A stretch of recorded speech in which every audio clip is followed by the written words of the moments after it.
ليه الراجل ده كنز لأي حد بيحب الإعلانات؟ أنا سامح ودي حلقة جديدة من سلسلة يوم التلات. الخليل ولا الخليج؟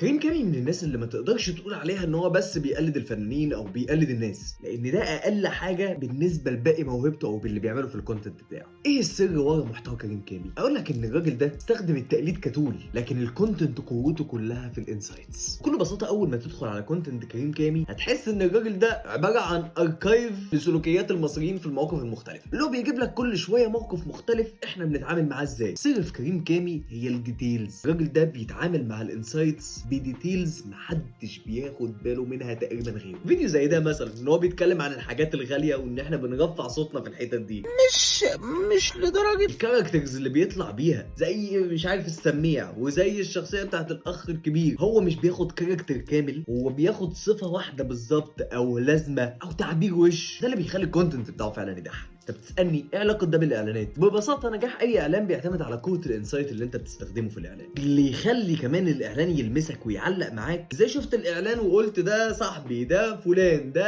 انا، ده بيجي من الديتيلز اللي زي عند كريم كامي. واقرب مثال جاي على بالي من ده اعلان نسكافيه، الراجل اللي كان بيتريق على المهندس واللي كان بيقول له جوده.